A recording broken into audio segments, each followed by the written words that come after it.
Like, I was feeling really overwhelmed in my life, and I know that Mrs. Scott has talked about like having so much on her plate, and I was like, man, like if you live in America, like odds are you feel real busy. And there's a lot of other countries that have that same kind of busyness in their culture. Um and overwhelm sucks. Like, it really sucks. It's stressful. Your like health starts to decline. You get emotionally irritable. Like, it just sucks. And I was really struggling with this because I wasn't really willing to do less, right? Like, the things that I do in my life are incredibly important to me. If anything, I just want to take more on.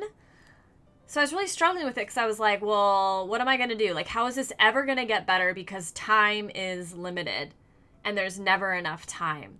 And I just got like stuck. I didn't see any possibilities. And it kind of became like, there's so many books out there on like optimizing time management as a solution to this. Like, if you just become better at using your time and like scheduling your time better, then the overwhelm will be fixed. And there's some truth to that, right? Like, some of those things I'm sure work and help, but there just seemed to be like this nagging suspicion I had that the way that I was approaching this problem, that those books approach this challenge, is flawed. And I ended up thinking, like, what if it isn't about time management, but energy management? And that really got me thinking, and that got me researching. So today, I really wanted to talk about what I found, and offer it and the solution, like the thing that like I distilled all the research into, is very simple. I was like, oh yes, this is perfect. This is perfect because like we all want, like, I don't want to do something complex to make my life better. Like, that's really hard to implement because I'm busy, right? Like a lot of you are with like your school or your job or your family, like whatever, right? So I wanted to stream about it today. And it really comes down to optimizing our brain, or our brain's energy.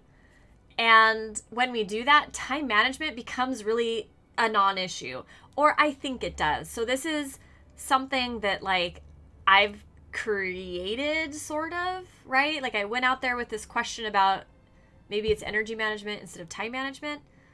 And I was like, okay, what does that mean? And this is what came out of it. So it's not like I got this out of a bunch of like peer approved research, right? No, no, no. This was me researching, and I've not tried it out on anybody except myself.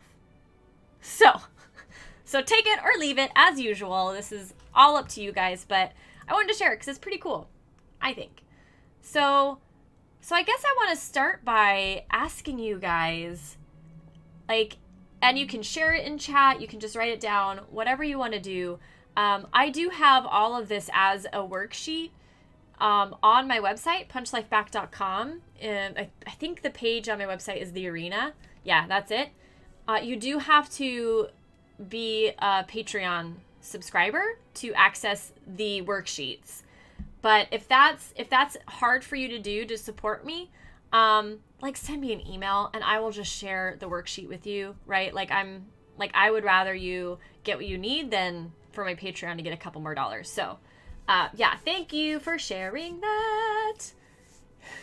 I'm in a singing mood today. Yeah, so the first question I want to put out there for you guys, and share it or keep it to yourself, is just how overwhelmed do you think you feel on average in your life? And have it be between 1 and 10. So 1 is being like no overwhelm at all. Like, you are kicking it back on like a beach somewhere and like nobody's bugging you and it's just all you and only you. All the way up to 10, which is like you're so busy that you're like always eating on the run. You don't have time to do any of your hobbies. It's just work, work, work, work, work, work, work, work, work. So 1 to 10, how do you feel? How overwhelmed do you feel? And once you got that, you just want to consider what is your overwhelm costing you? So I mentioned that overwhelm so it often makes me irritable, and like I'm not patient. It, like, the work I do when I'm really busy is not the best. It's not what I'm capable of. I start, like, the stress jumps and I'm sleeping. I start to, like, sleep less, and all of that, like, over time my health declines. So those are the costs to me of my overwhelm, and you may share them. I think they're pretty universal to overwhelm, but you may have other costs, right, that are unique to you. And the clearer you can get on how it sucks, right? Hey, you're overwhelmed today, Upright Oracle. Well, that's so nice of you to show up and spend time with us on your busy day. Like, seriously, like, time is our most precious resource, right? And you're giving me time. It's a beautiful thing, and I appreciate it. I really, really, really appreciate it. So I'm glad this topic is applicable today. That's awesome. And not awesome. I'm sorry you're overwhelmed, but you know what I mean. Yeah. So as you think about that, just kind of touching base again, that this topic, right? This topic about our brains is about challenging our perspective on getting stuff done and time. I'm happy you're here too, Upright Oracle. I really am. Yeah. And my goal is that by the end, you'll have a simple plan for reducing your overwhelm. And it's something that you can implement as little as you want, even not at all, or as much as you want. It's really, really flexible, which is one of the reasons why I like it. So the old argument that we're challenging, right, is that I can't get enough done because there isn't enough time. And this is a mindset. This is a belief that we choose, like that we have chosen, or it's been given to us by our culture and we've just adopted it, and we're not aware that this is something we believe, or many of us believe. But it's a self-fulfilling prophecy. It's like, okay, well, if time is limited, but the stuff I have to do is unlimited and it requires time, it's never going to get any better. Like, there's no solution, right? Like, I'm dealing with an unlimited quantity in one hand and it needs unlimited time, but time is limited. So it's setting ourselves up to fail. And it's really, really frustrating. And it is a self-fulfilling prophecy. And it's like, how can I change a universal law? Like, time is limited. Like, okay. So it seems like the problem is really something that we can't overcome. But I think we can. And it just requires adopting this other mindset.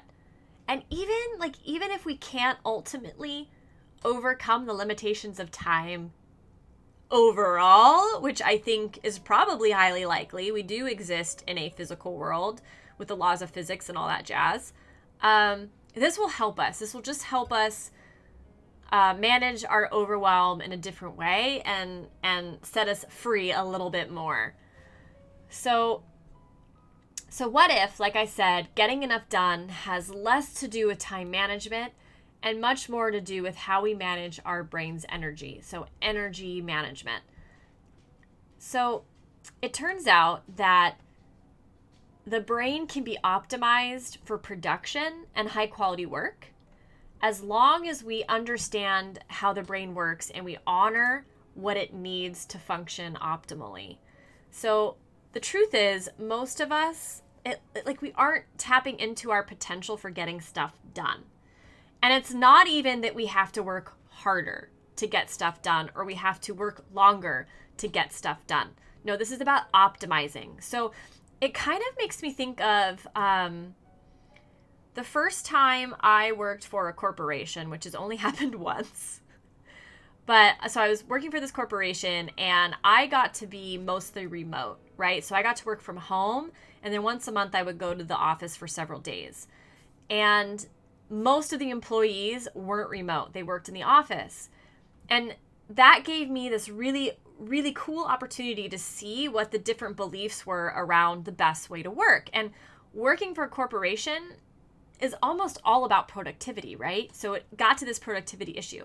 And what I discovered is even though I was part-time remote, I got more stuff done in my 20 hours than the on location people did in a full-time schedule in 40 hours a week. And the reason is what I'm going to unpack for you. It has to do about brain energy management. Okay. So maybe, just maybe, there really is enough time, and maybe we're just currently inefficient at using it.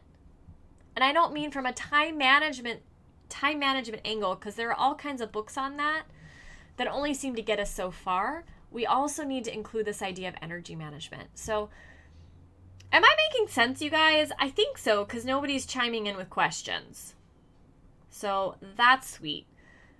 If you do have questions, shoot them my way. So we're going to answer this question by looking at 3 networks in the brain: the salient network, the executive control network, and the default mode network. And we're going to use all 3 in order to unpack this new perspective of energy management. So the salient network decides what gets your attention. Okay, I'm making sense. Thank you, Upright Oracle.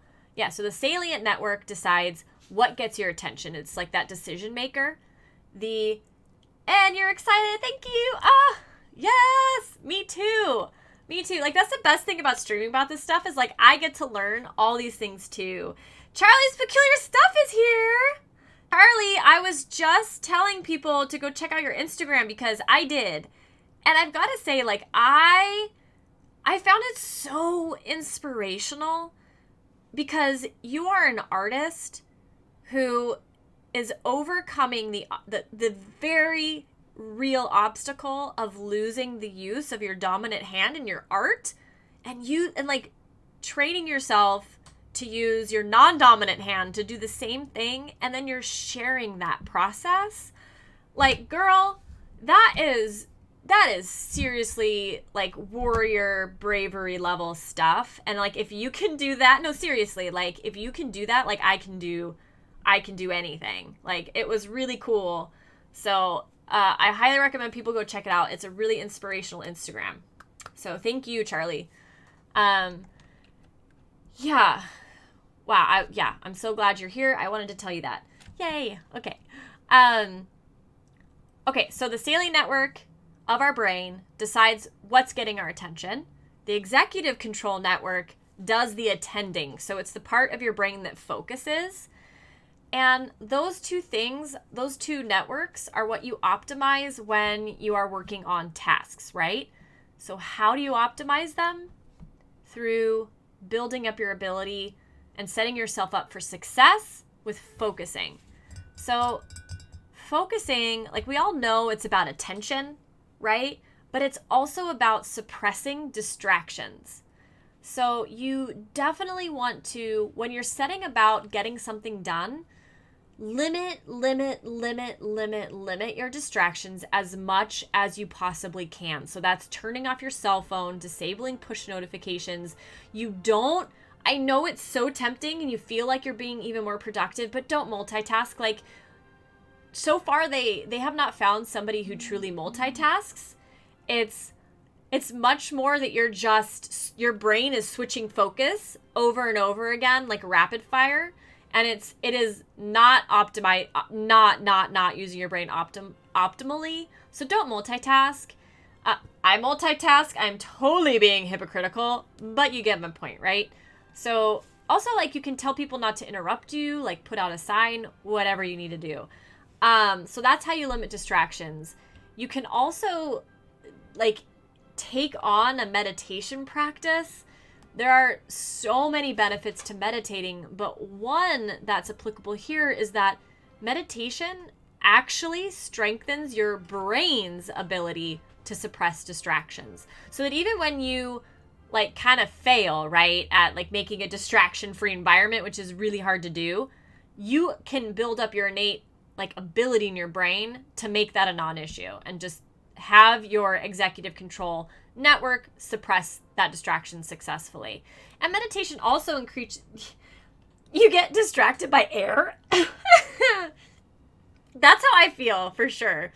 Like, and sometimes I just really don't want to focus, so anything and everything, like, becomes a welcome distraction.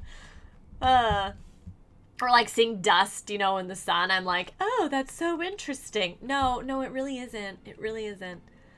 But yeah, so meditation, it also increases your ability to focus. So it's helping you suppress distractions, and it's helping you focus, which are like to have attention, right? Those are the two parts of having kick-ass focus and optimizing focus. Sounds like a really good way to build those things. And the other thing is, like, you can get really curious about what happens to your brain when you get distracted. For me, when I started just paying attention to this, I noticed, like, how much distraction slowed down what I was capable of doing, and, like, just muddled my thinking and made it really, really that I was like, wow, they really do make it much harder to do this and get this done, and it takes longer, and there's more mistakes and blah. Yeah, so it ended up being, like, much more of a problem than I actually thought it was. Even after I did all this research, it was kind of eye-opening. And another thing that's super crucial here is that our brains really can only maintain high quality focus for only so long for any given task. So the amount that you can focus varies per person, but common thinking is that it's about 45 minutes to an hour, like max. And then after that, the quality of your focus and the quality of what you're creating declines. And when you push through, like, not only are you producing things not like that are less than your best, but you're making more mistakes, and then you end up having to repeat the stuff that you were doing. So that uses more of your time, and you're just kind of spinning your wheels. So, like, the brain and managing the brain's energy isn't just about focusing, but also about letting your salient and your, like, executive control networks rest. And they need to rest repeatedly throughout the day, which is really, really good news, because rest looks like doing nothing. And, like, you now have permission to do nothing, and you can trust that it's going to help you do more and, like, to produce at your potential. So I was like, yes. So rest is where the default mode network comes into play. And I think, like, the easiest way to understand the default mode network is it's the system in our brains that's activated when we look like we're doing nothing, but our minds are actually wandering, right? So it's daydreaming, it's thinking about emotions or the past or the future or other people. It's like when we're thinking without a specific goal in mind. And the really sweet thing here, which I think may end up being, like, a huge, like, sand trap for me, is that the default mode network seems to be also activated when we're watching narrative stories. So narrative TV and movies. Did I just get permission to watch TV? Yes, I did. And reading fiction, right? So getting exposed to narrative stories also helps our salient and executive control networks rest and recover. And I found this quote by Tim Kreider, creator of the New York Times. Right? It is very interesting, Charlie. I agree. And so, like I said, it's a sand trap, right? Because I can see myself just, like, now having this excuse to binge watch. And that is not really managing our brain's energy well, right? Like, it's just resting forever. Yeah. Anyways, it is a really tempting sand trap. So anyways, Tim Kreider of the New York Times, he wrote that idleness is not just a vacation, an indulgence, or a vice. It is as indispensable to the brain as vitamin D is to the body, and deprived of it, we suffer a mental affliction as disfiguring as rickets. And then he also said that the space and quiet that idleness provides is a necessary condition for standing back from life and seeing it whole, for making unexpected connections and waiting for the wild summer lightning strikes of inspiration. It is paradoxically necessary to getting any work done. So he's starting to bring in. We have a question. Upright Oracle, you say, I do well focusing on working when I put a show on in the background. Is that why? No, I would say no, because you want to either be in and this is all very like simplified, but the gist of it is you want to either have your brain in the focus state or in the resting state. And you're mixing triggers there. So you're mixing a task and relaxation. And my guess is that the reason why that helps you focus is that your TV is actually like blocking out other distractions. Like that would be my guess. Does that sound right to your experience?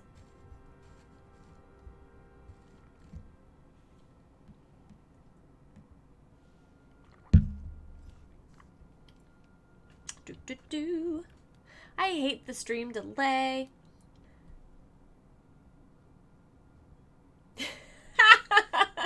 Charlie, I love it.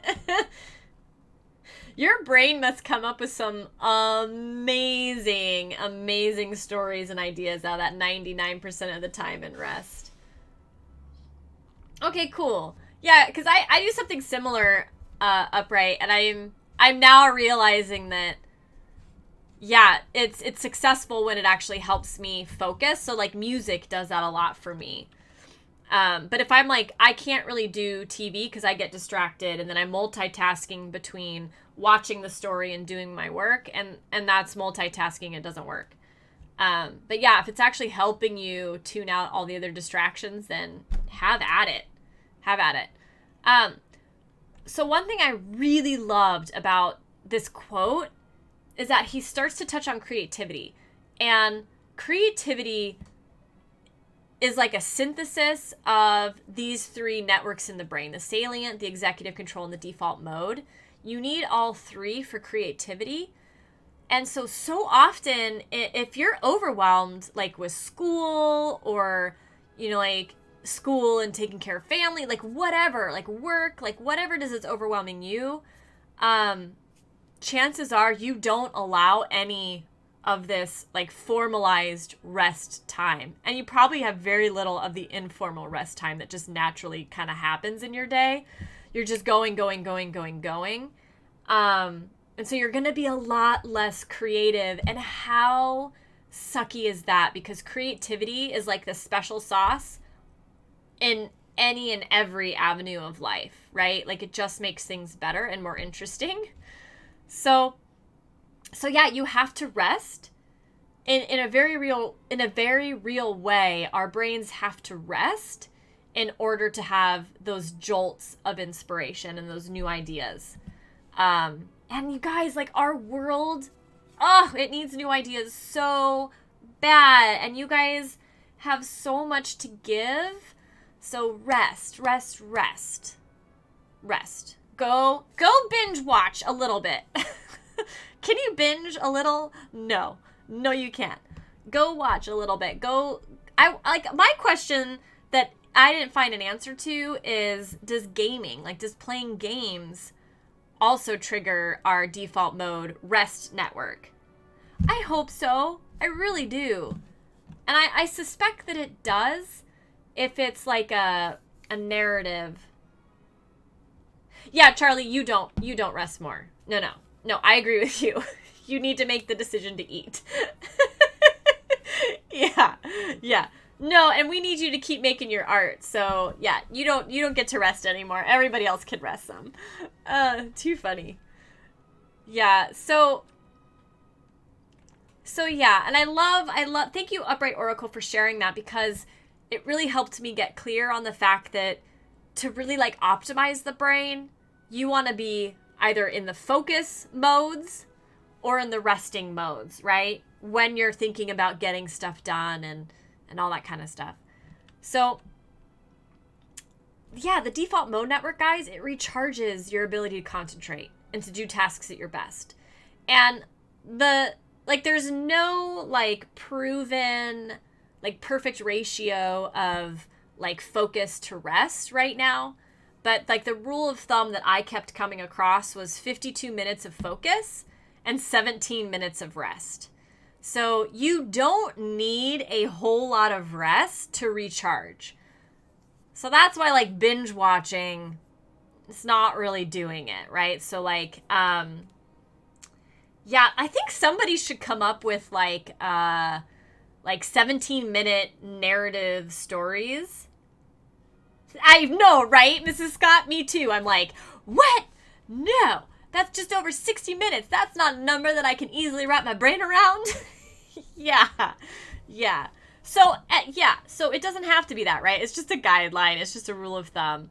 But yeah, I'm wondering, we should, curate a list of awesome, web series that are, 17 minutes or less that, are narrative-based, not doc-based.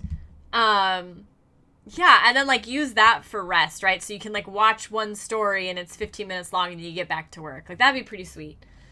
But yeah, here's the thing, break even when you feel like you're on a roll and it's going to be more work to come back and pick it up after 17 minutes, still break. Research does indicate that that's absolutely worth it. I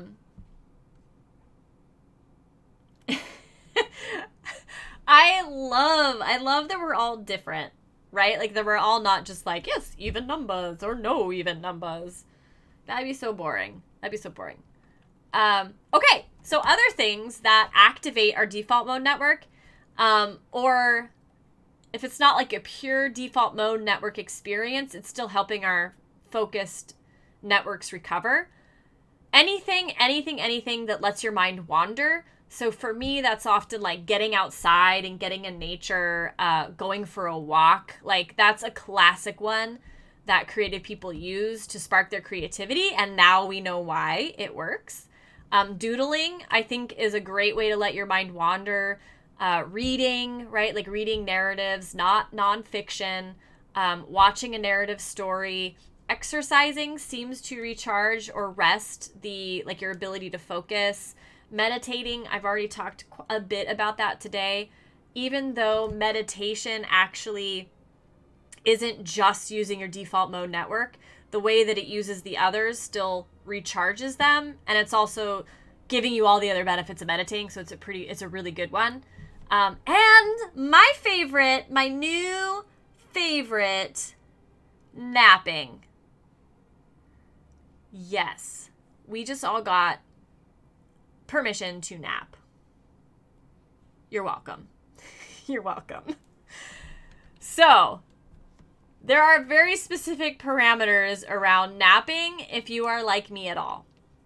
So if napping makes you groggy, I do not nap well. I wake up on the other side of the bed and I'm groggy. It turns out that nap time grogginess can take up to 2 hours to go away. Yeah, doesn't happen to everybody. But blah, blah, blah, blah. So, if you do get nap time grogginess, the key is to nap less than 19 minutes. Anything more than that, and you're going to trigger the grogginess. And the great thing is, 19 minutes is still enough of a nap to get the benefits of napping. I think traveling in a bus would totally count. My mind wanders all the time when I'm, on the metro. It's just, it's what helps you daydream, right? What triggers your daydreaming? That's what we're talking about. Yeah, exactly. 19 minutes. Thank you. Thank you, brain. Maybe our brains just aren't meant to be even numbered based. Yeah, less than 19 minutes. So let's just say for you, Mrs. Scott, it's 18 minutes. Yeah, so the benefits, like, so napping brings with it some extra punch, okay? So if you've had a particularly intense focus session, like where you're like figuring out a complex problem, or you're learning, right? You're doing some heavy lifting and learning. Napping is the ideal activity to rest, because it not only recharges your focus, right, which is what we're paying attention to, but it also finalizes any of the new learning you've done. So there's something about napping where your subconscious is able to come into play and like work with your short-term memory and make good things happen. When you don't nap, after learning, you don't learn as well. You retain less. So there's a huge bonus to that. The other part about napping is that, and this is theoretical. Like I don't think I found a whole lot of evidence for it. But it seems to me that napping is also really powerful when I use it when I'm switching between activities that require creativity. And that may just be my brain. Like I have a very hard time being creative on two projects simultaneously. Like I can't think of them at the same time and come up with great ideas for both. Like I need some sort of like separation in my brain. And napping lets me do that. It's like I get creative on this thing. I do a focus session. It's super creative. I go and I nap, and there's something about the processing of the learning and the resting and the napping that like shuts the door and like kind of puts a nice bundle on the thing I just did, and then opens me up to being able to be creative on the new thing that I'm focusing on. So yeah, if you've had a particularly intense focus session, nap. If you've had a very creative focus session, nap. If you're switching between creative sessions, nap. Nap, nap, nap, nap, nap. It's probably my favorite one besides getting out in nature and walking. So another,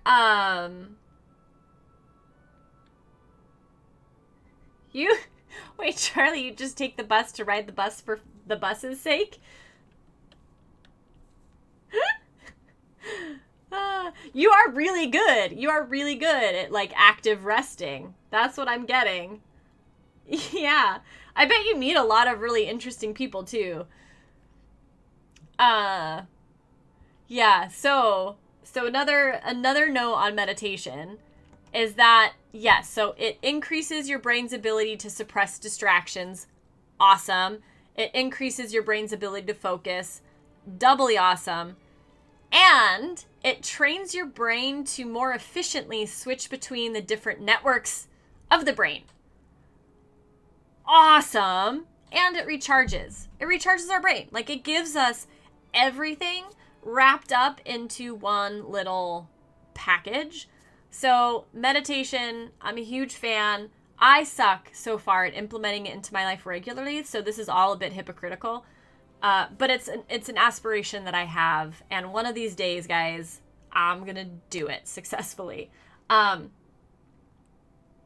So, Upright Oracle, that's a really good question. It's one that I have not found an answer to in the research. Like, what really how do I make sure I nap less than 19 minutes?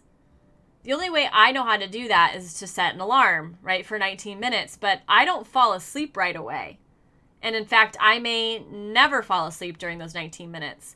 But I guess since it's like any amount of sleep less than 19 minutes charges your brain, yeah, like I think just doing it, like probably even just closing your eyes like you're saying, yeah, it's going to reset your brain or like help like recharge your ability to focus.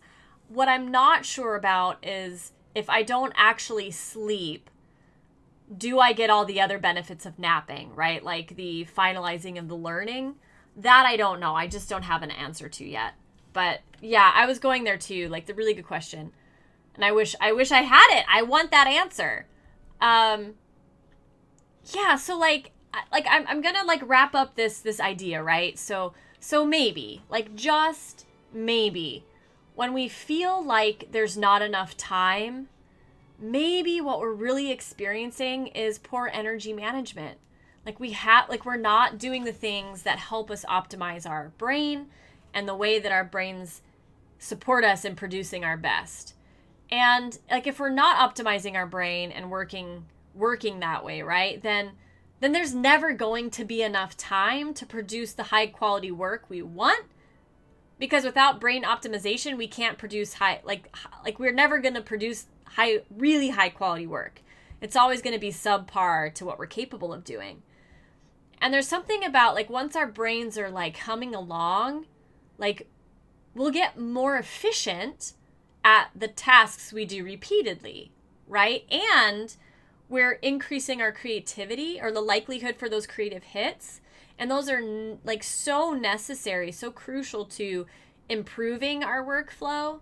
That it's like, so I think like producing more and higher quality content than we ever thought would be possible is possible when we really embrace optimizing our brain, right? Which simply means that when you're focused, and you're focusing for max amount of time is 52 minutes, say, okay? Maybe up to an hour, you'll find your sweet spot, but no more than an hour, and then you switch to resting. And you're gonna make a conscious choice to rest. And now you have an option of choices to use when you're resting. And you're gonna rest for about 15 minutes, right? 15 to 17, whatever, right? But somewhere in there, and then you can go back to focusing. And so you have this switching on and off, or switching between these two functions of the brain. So kind of, I have a couple bonus tips here. And if you have any questions about any of this, keep them going into chat. Another thing that that can help is to know when you function at your best, and that's knowing your chronotype.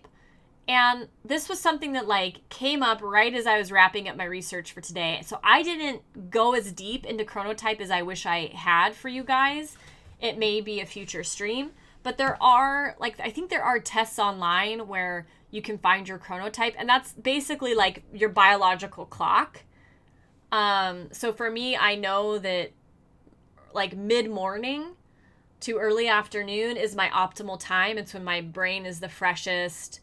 I'm also like the happiest, right? So once you know your sweet spot of time, that's when you want to schedule your most important tasks. Okay, makes sense, right? Because you're already optimally in the zone.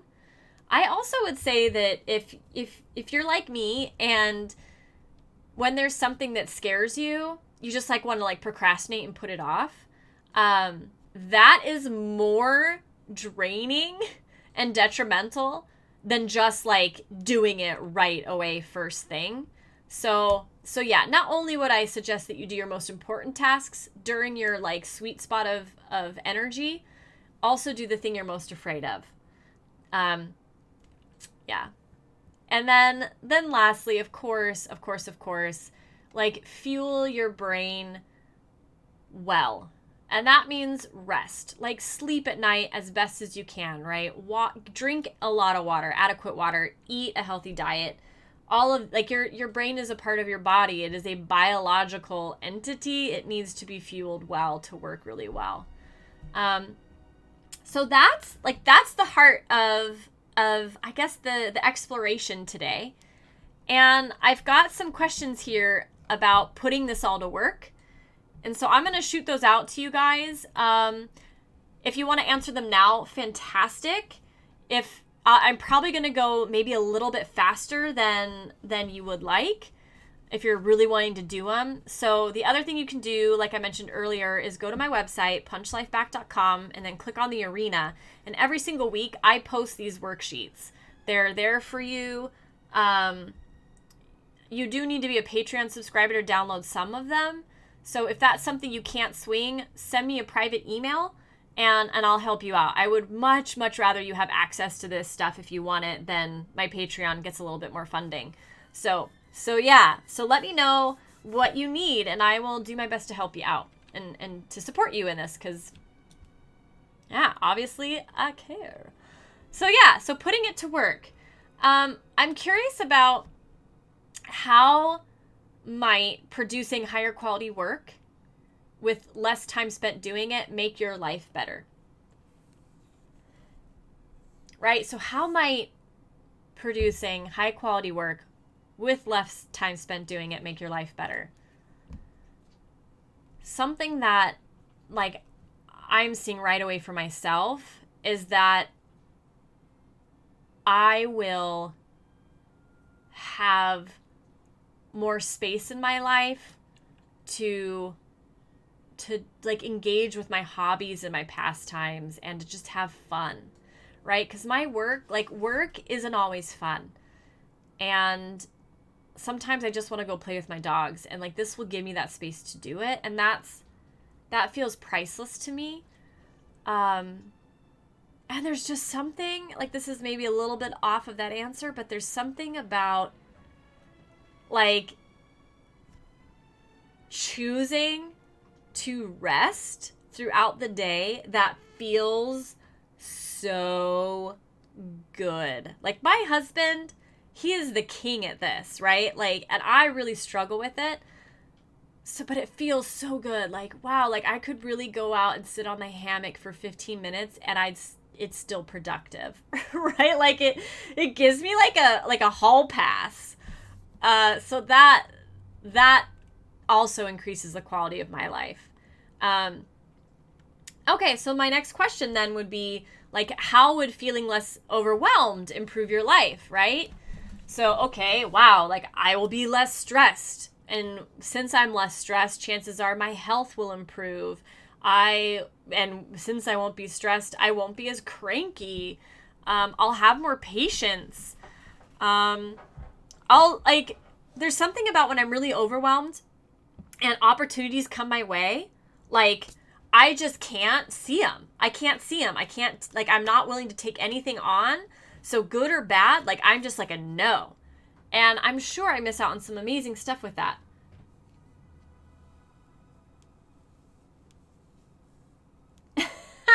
Charlie, that is quite the dilemma. And my husband is Yeti dude, and he's this, like, he's very much the same. Like, he really only sleeps at night for about 4 hours. Like, that's just his body. Like, doctors really haven't found out why he's that way. It's just something that he does. So he's actually I want to put you guys in touch with each other, because he's working on this in his life, and part of it, like, he does have to make up the sleep somewhere. So he often works in like a couple hours of napping in the middle of the day. But yeah, like, it's a huge struggle for him, because when he's ready to work and produce really good stuff, the rest of the world is sleeping. So I don't have any really good answers to that, but I know it's a very real question for a lot of people. And I'd be happy to connect you to, oh, I think I just hit my mic. Sorry. I'd be happy to connect you to, if that's something you would like to like bounce ideas off between you guys, because more ideas, the better, man. Yeah. Yeah. Yeah, so how would feeling less overwhelmed improve your life? And then I'm curious about how you could use the insights from this training in your life, right? So I see how this idea of when you've got stuff to do, it's about switching between focus and rest. And we know that focus is at max 60 minutes. Rest is about 20 minutes, right? Like, we know this. Like, that's what we know. Very simplest way to maybe implement it would be to choose a task, right, that you want to try this on.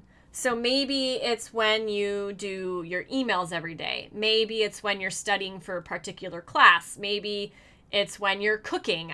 I don't know, right? But you could make it real simple and just choose one thing to try this on, and set a timer for 60 minutes, and then set a timer for 20 minutes and check it out.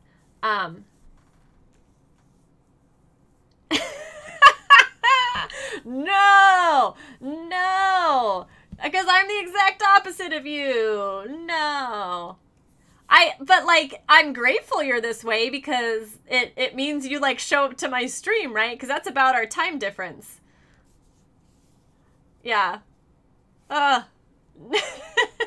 I can see you now like running for office, you know, just to change the clocks and tell everybody that night is day and day is night. Yeah. So very simply apply it to just one thing, right? And just see how it goes. Or you could say, I'm going to do this for 2 rotations each day, or I'm going to do this for 2 rotations just on Monday, right? And do 60-20, 60-20, and that's it. So you can just try it out and see if it actually works for you, and tweak it, right? Like, and see, and like find what works for you and then use it. Or you could go all in, right? Like if you're like me and you get to work remote, maybe this is just how you start to structure your work day. And you take it from there, which really just means you're taking more breaks than you already are. And that's kind of really sweet. And you're minimizing distractions, which is really sweet. So yeah, how do you want to use the insights from this in your life? That's the real question. And then the question becomes, what's getting in your way of doing this, or what might get in your way of doing this? So what might get in your way from getting in your way from implementing this at all into your life? One thing that I am sure is going to get in my way is if I said I'm gonna go all in and make this how I run everything in my life. That's a total failure there. It's just not reasonable. And I'm definitely one of those people that tend to, I don't have gears, right? Like I'm stopped or I'm all in. So it's a challenge to find that sweet spot of how much I can implement and still be successful. So that's what would probably get in my way of doing it.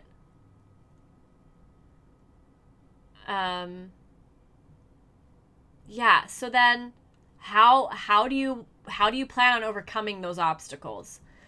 Which is what I was just thinking of. So if that's mine, and it is mine, the way that I can problem solve that is to commit to doing 2 rotations of 60-20, 60-20 on Mondays. So just one day a week. And have that be what I do.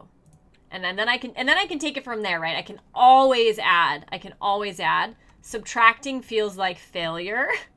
Adding feels like success. So that's what I'm trying to help myself to avoid, is that disappointment of letting myself down and not having succeeded at it. So yeah, so that's how I'm going to overcome that obstacle.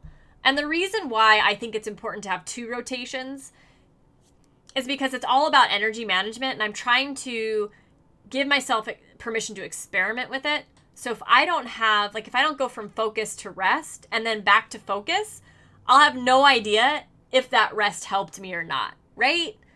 So at least I'll do 2 rotations on Monday when I do my work. And the final question, guys, as always, is how do you want to be accountable? For me, I just told you.